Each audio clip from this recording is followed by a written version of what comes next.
how to read the Bible. This is a video on what apocalyptic literature is actually about. It's at least a tongue twister. It's the end of the world. The moon turns to blood, mountains crumble, mutant locusts swarm. These are just some of the strange images we find in parts of the Bible called apocalyptic. And while most people think the biblical word apocalypse means the end of the world, it actually doesn't mean that at all. So let's talk about how to read apocalyptic literature in the Bible. So wait, the apocalypse doesn't mean the end of the world? No, apocalypse is a Greek word that means to uncover or reveal. An apocalypse is when you suddenly see the true nature of something that you couldn't see before. Because I don't always see things the way they really are. Right. We all develop familiar ways of seeing the world that can limit or blur our vision. So an apocalypse is like a revelation. Right. Now, in the Bible, an apocalypse is when God pulls back the curtain to show someone what's really going on in the world from a divine perspective. For example, take Isaiah the prophet. He's suddenly transported in a vision into God's throne room. Oh right, he's in God's temple, described as a bridge between heaven and earth. And there, God gives him a divine perspective on Israel's past, present, and their future. So that Isaiah can bring challenge and comfort to God's people in his own day. Or think about the Apostle Paul, who was trying to stop the movement of Jesus, but then he gets stopped in his tracks by a vision of the risen Jesus himself. Yeah, he realizes that he's fighting against the very thing that he's been hoping for, and it changes the course of his life. So these apocalypses give people a heavenly perspective on their earthly situation, and they can give hope, or they can challenge you. Or make you change everything. Now, those are biblical stories about people having an apocalypse. There are also whole sections of biblical books where a prophet describes extended apocalyptic dreams and visions. People call this apocalyptic literature. And reading these dreams and visions is difficult. I mean, they're filled with strange images. Like, let's take Daniel.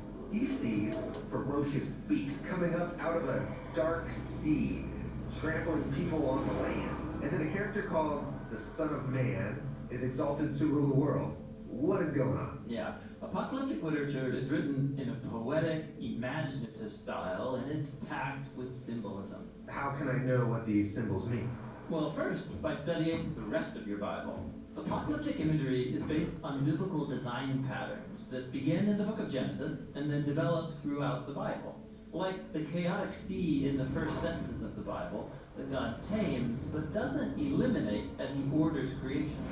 And so the sea becomes an image of danger, death, and cosmic chaos. God, the dry land, which comes out of the sea, is the safe, ordered place where humans are supposed to rule as God's image. Yes, and also on the land are beasts that humans are supposed to oversee. But keep reading, and the humans are deceived by a beast. And start acting like violent beasts. Exactly. Now, sometimes a prophet will tell you what a symbol means. Like in Daniel, we're told those beasts symbolize violent human kingdoms. But more often, the authors just assume you know how to trace an image through the biblical story to understand its meaning. Now let's look at the last book of the Bible, the Revelation. Because it's one really long vision. The whole thing is an apocalypse. Yeah, and it works the same way. It begins with John the visionary, transported to God's throne room, where he sees the risen Jesus as the exalted king of the world. But Jesus is depicted as a bloody lamb. Right. It's a design pattern, showing how Jesus is the sacrificial lamb from Israel's Passover and from the Day of Atonement. He gave his life for the sins of the world. And then John sees the ultimate beastly dragon, that spiritual power that energizes violent earthly empires. It's cast out by Jesus, the world's true king. Yeah. Now that reminds me. When I read the Revelation, I'm struck by all this cosmic destruction and violence. I mean, it happens over and over and over. Yeah, in the Revelation, there are 3 7-part cycles of God's judgment. And it's another design pattern that connects together the stories of the flood, the 10 plagues on Egypt, and the exile to Babylon, and even more. These are moments when humans unleash so much violence and death into the world that God hands them over to self-destruction. It's like a reversal of creation in Genesis chapter 1, as God allows the world and humans to sink back into darkness and disorder. That's sobering. It is. But remember, in Genesis 1, God overcame darkness and chaos with his light and life. And so too in the Revelation. The death of Jesus and the death of the world as we know it is the pathway into the renewed creation that began with the resurrection of Jesus. And so while the Revelation feels like the end of the world, It's actually about the beginning of the renewed world, where heaven and earth are reunited, and God's human images rule all creation in the love and power of God. okay, this is a lot to take in. It is. And there's a lot in these books that is still hard to understand, but the purpose of Apocalyptic is really clear. To give us a heavenly perspective on our earthly circumstances so that every generation of God's people can be challenged, comforted, and given hope for the future.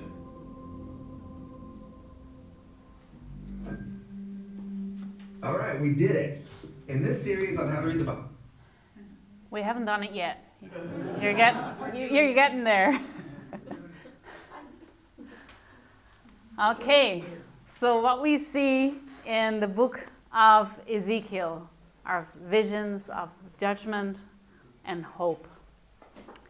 And yeah, I'm pretty sure by now you have noticed the pattern that with the pronouncement of judgment, like the themes that come back in every book, whether it's apocalyptic, that one, literature, or it's like normal prophetic literature, there's always these three repeating themes: sin, judgment, and hope.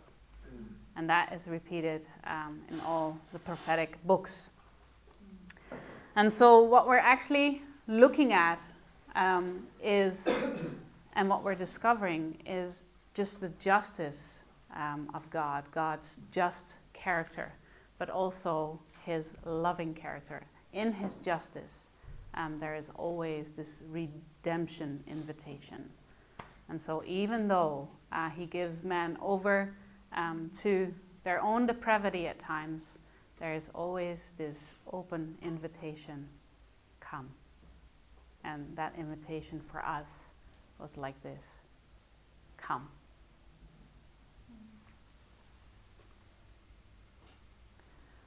So, what were some of the repeated words? I've already heard Son of Man. I've said a few, but what are some of the repeated words, and what does the language remind the exiles of? Detestable sins. Yeah, detestable sins. You will know that I'm the Lord. You will know that I am the Lord. I am the Lord who had set them apart to be holy. Yeah, the Lord who has set them apart to be holy. It talks a lot about the Spirit. Yeah, A lot of repetition on that. yeah, the Spirit. God called himself the sovereign Lord all throughout. Mm-hmm. So he's making a statement in that. Well noticed. How does he call the people? My loving people. Your people. You, yeah, your people, but also how does he call him? And what is their character? Do they have a good heart or a bad heart? Evil, yeah. Stiff-necked. I don't know what your translation says. And what about their hearts? Stubborn hearts. Yeah. Stony, stubborn hearts. And so, what do you think the stony, stubborn heart, where do we see that mentioned as well? Worshipping the idols. Worshipping the idols. But if we go way, way back to Moses, Deuteronomy, yes. In Deuteronomy, they will be given a new heart, a heart of flesh. And he will circumcise their hearts. What we see as well is actually a lot of language that we see from the Exodus. And I never seen this before, and I was actually like quite surprised. I was like looking up some words, and I said, because what you see in the visions is like the fire and the cloud. And I thought, that reminds me actually of God's glory in the Exodus. Like, I will be a fire by night and a cloud by day, in which his presence could be followed. And so I asked a friend of mine who has taught the book a couple of times. I said, so is this something that you have seen as well? And she said, yeah, there's a lot of like words in there for like that come from Exodus and Deuteronomy. And so maybe we can look some of it up and actually help us like to see what God is saying and what he is doing and what that says about him. So let's go to Exodus chapter 30, and we'll read from 31. No, I just wanted to say I'm in the wrong Bible book.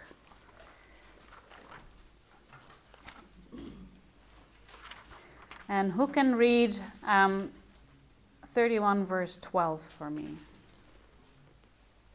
The Lord then gave these instructions to Moses. Tell the people of Israel, be careful to keep my Sabbath day, for the Sabbath is a sign of the covenant between me and you from generation to generation.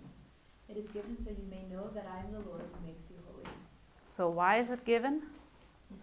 That they know that he is the Lord who makes them holy. Yes.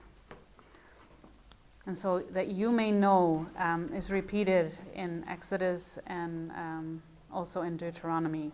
So it's a language that they would know as well. Let's go to chapter 32, and can somebody read verse 7 to 10? The Lord told Moses, "Quick, go down the mountain. Your people whom you brought from the land of Egypt have corrupted themselves. How quickly they have turned away from the way that I have commanded them to live. They have melted down gold and made a calf, and they have bowed down and sacrificed to it. They are saying, 'These are your gods, O Israel, who brought you out of the land of Egypt.' Then the Lord said, 'I have seen how stubborn and rebellious these people are. Now leave me alone so my fierce anger can blaze against them, and I will destroy them. Then I will make you, Moses, into a great nation.'" Yeah, and here in ESV it says it's a stiff-necked people, a little bit harsher. But what do you see here? Words that we see in Ezekiel as well. Go down to whose people? Your people. Your people. Not mine. All of a sudden, now that they've built the golden calf, God says to Moses, your people. Wow. That's good. Okay, and so let's go to same chapter, 32, verse 30 to 34. Who can read that for me? I can read it. I'm reading on the ESV. Yep. The next day Moses said to the people, "You have sinned a great sin, and now I will go up to the Lord. Perhaps I can make atonement for your sin." So Moses returned to the Lord and said, "Alas, this people has sinned a great sin, and made for themselves gods of gold. But now if you will forgive their sin, but if not, please blot me out of your book that you have written." But the Lord said to Moses, "Whoever has sinned against me, I will blot out of my book. But now go, lead the people to the place about which I have spoken to you. Behold, my angels shall go before you. Nevertheless, in the day when I visit, I will visit their sin upon them." Okay. And let's go to 33, verse 3. Go up to this land that flows with milk and honey, but I will not travel among you, for you are a stubborn and rebellious people. If I die, I would surely destroy you along the way. Wow. 33, verse 13.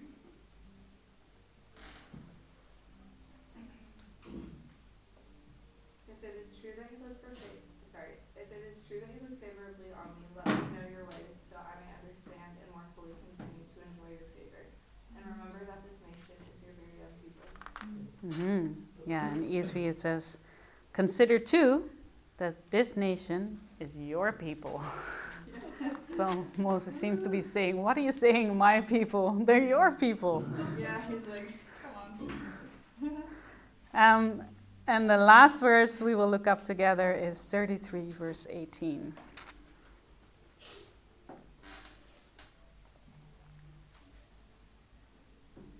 Moses responded, then show me your glorious presence. And so what we actually see is that God shows his presence to Moses. And so the glory of God, we already heard that, always goes together with his presence. When he meets Elijah and shows his glory, it's his presence that goes past. And it's beautiful. The in-between part that we didn't read, verse 7 to 11, is actually the part where Moses speaks to God as a friend, and where like his face shines from being in the glory of God. But I wanted to point out just the language that is used, but also how this story almost reflects so much of the language that we see in the book of Ezekiel, and the whole feel of the Exodus, and the reason, like when God says, your people, as soon as they worship the golden calf, he doesn't speak about my people, but your people. And you see that clearly in Ezekiel, and I think that would resonate for sure with the people that are in exile, because they saw themselves as the people of God. They were God's chosen nation, and now God doesn't say, my people. He says to Ezekiel, they're yours, not mine. And then as soon as the restoration part comes in, then we see my people. So why do you think, and what do you think this would communicate to the people in Babylon, and why would they need to be reminded of the whole Exodus and Deuteronomy experience?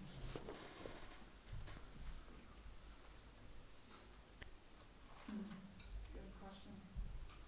Well, I mean, in Exodus, they were also like turning away from God, even though, like God just brought them out of Egypt, and like He showed them so many miracles, but they were still like ungrateful and were like, we'd rather die in Egypt.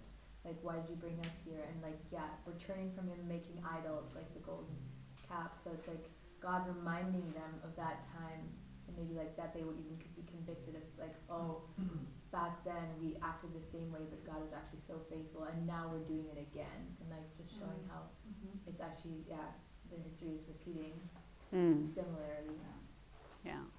Yeah, good thoughts.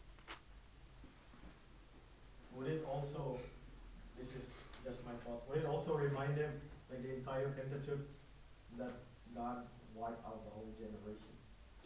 Yeah, Yeah. He did. Yeah. Only a remnant actually entered into the promised Yeah, land. that's true. Yeah. So it's a duplicate. Yeah. Yeah. Crazy connection. Yeah. It's wild. So what does this show us about the character of God? He's really trying to warn them. He's really trying to wake them up. Like, I mean, even just like what we're reading in Ezekiel. These connections that you're pointing out with the wording and stuff like that would trigger that like, okay, they know this, you know. Yeah, they knew their history, but if they remember Deuteronomy, remember these things, you know, then it should stir a reaction. But God's trying to get their attention, draw them back to Himself. Yeah, and it shows that God's character is steadfast. He is faithful. He doesn't come up with all kinds of new things. From the beginning all the way to the end, the message is the same, and it's repeating itself. And so what can we learn from that today?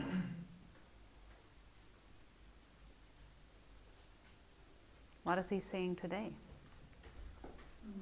God is just, and He is righteous, and He just can't tolerate sin, but He is loving and is always calling us back to Himself, and He wants to restore us, and of course, with Jesus being in there, that he took the wrath for our sins, so there's a different element there, but his character doesn't change. Mhm. And that all he really wants is us to turn to him and live in a relationship with him. Like that's actually all, like the only thing he wants. Yeah, the message hasn't changed. Yeah. It's to restore. And so even though we're in a new time of history, we're actually the same as the exiles. Wow. The choices are the same. The invitation is the same. It's still the same story, right from the beginning, all the way to where we are now, up until there is actually a new heaven and a new earth. We're still part of that restoration plan.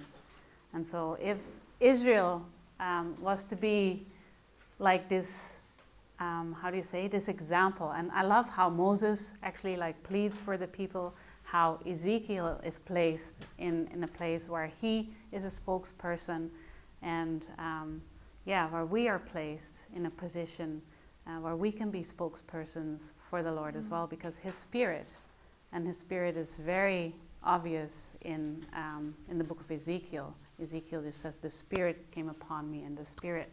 And so, as children of the living God who have accepted as Jesus as their Savior, we are spokespeople as well.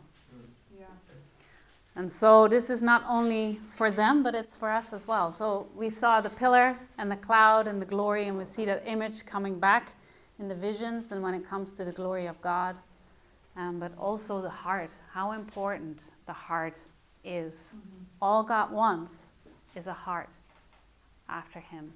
That His people have a heart after Him more than anything else. Okay, so we see some of the glory of God in the New Testament. That glory is still something. The presence of the Lord is still something. And so even in the New Testament, we see the Old Testament images come back. But we all, with unveiled faces.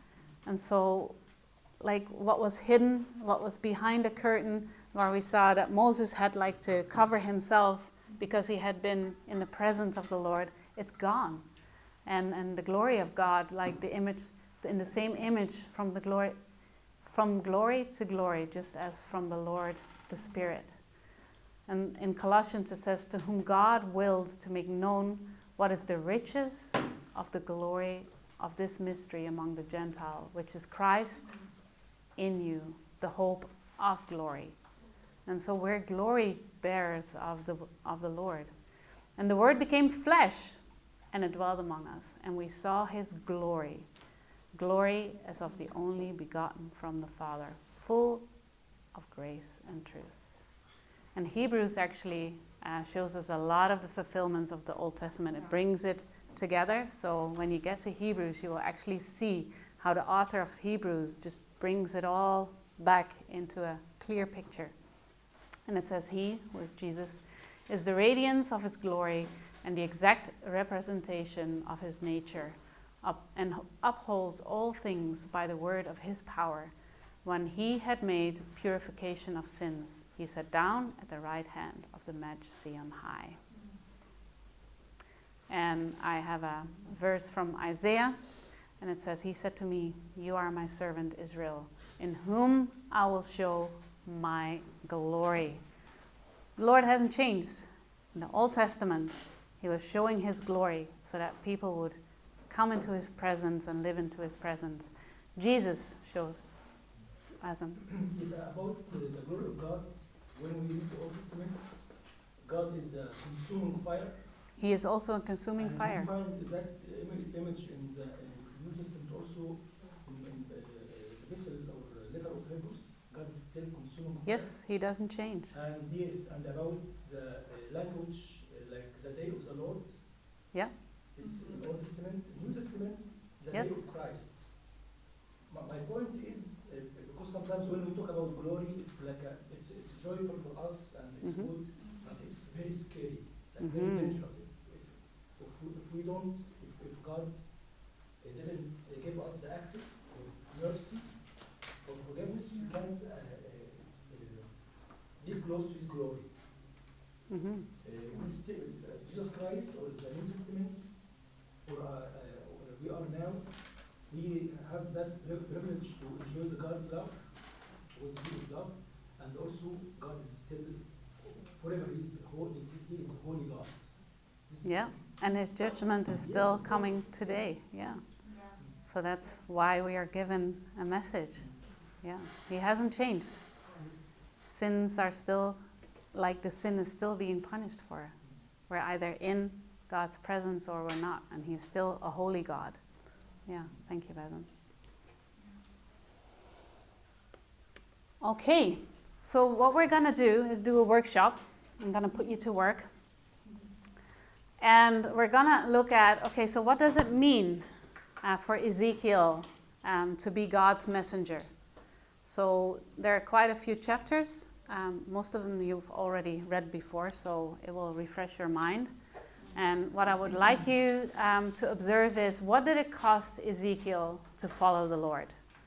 And then you can either work alone or in groups, but I would love you to talk about, why would Ezekiel be willing to pay that cost? Which cost is higher, the one Ezekiel had to pay or those who did not follow the Lord's words? And then what is a timeless principle that we can learn from this? And what is an action step? I learned that word from Mick. What is an action step that we can take as followers of Christ? Any questions? Which chapters? Just from all The of chapters, those? yeah, from all of them. Great. So they're all the enactments, all the things that Ezekiel has to do. And so what does he have to do? Cool. Any questions? Or is it clear as mud? You'll leave that up there, correct? Yeah, no, it will stay there. It will stay there.